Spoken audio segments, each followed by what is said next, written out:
Oh, Jesus. All right. Okay. Fourth video, final video on Protura.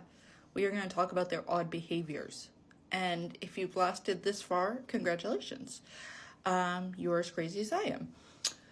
So we talked about references. We talked about morphology. We talked about morphology again and molting. And now we're going to talk about odd behaviors. So 4 videos, each 10 minutes each. So good job. I think we're close to 30 minutes, maybe a little more, a little less. I don't know. So first thing we're going to tackle, picture.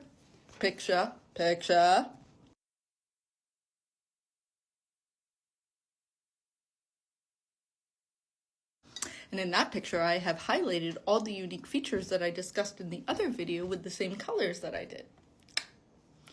So, diet. Diet's interesting because basically we don't know. It is undefined.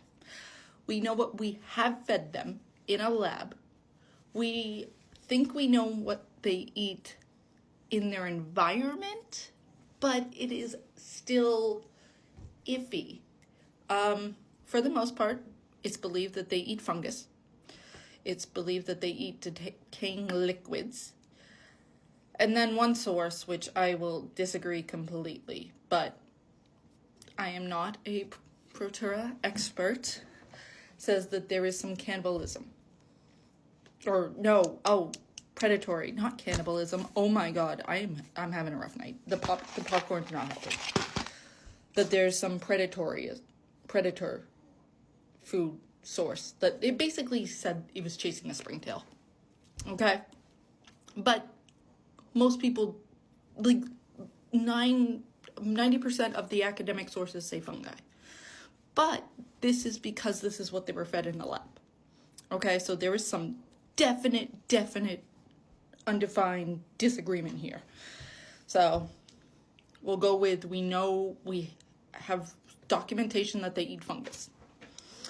Gender. There is a disproportional amount of females in populations, like significant. And there are at least 2 populations, one in New Zealand, where they have only ever been able to locate a female. Okay, so there is some theory of parthenogenesis there, but it's never been documented. But on average, if you find a proturan in your garden, it is most likely female. There have been males documented, but it is significantly, like statistically higher, you will find a female. So there's something with that, okay? I wonder if it is parthenogenesis, or that the males only come out at certain times. That's what I'm saying. There's something weird here. We don't have enough research. Someone do research. Oh my God, there's soil migration. So one of the interesting things I found in the sources is there is a well-documented soil migration for these things. That's cool. So it seems when soil conditions are dry or cold, they migrate down and then they will migrate up. So they have either a daily or seasonal migration cycle that has been noted before. And that's kind of neat. Like, they're teeny tiny and yet they still do this. So go them.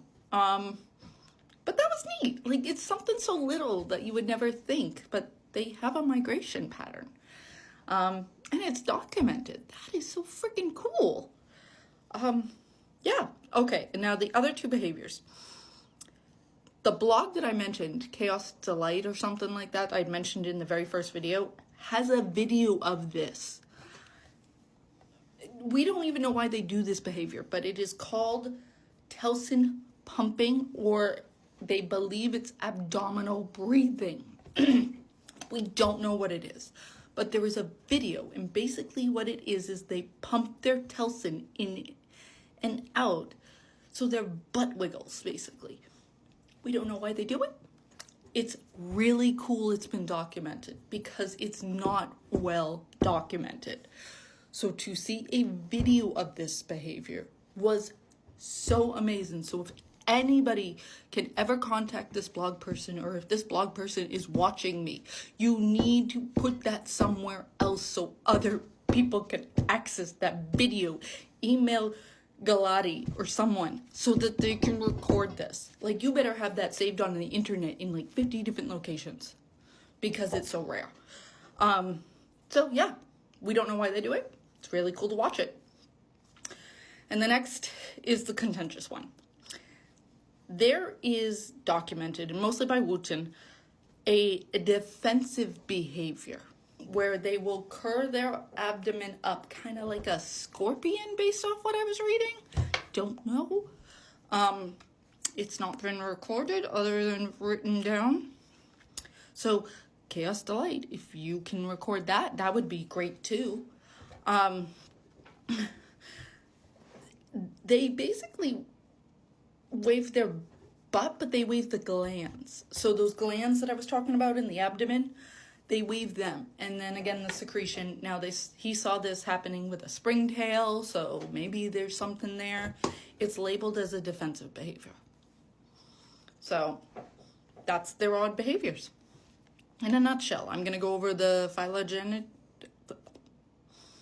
I'm going to go over that real quick. There's 2 agreed upon suborders. There is 4 to 5 families. There is some argument on one because it is just recently discovered, but I haven't heard any disagreement on the discovery. And there appears to be 21 genera, okay?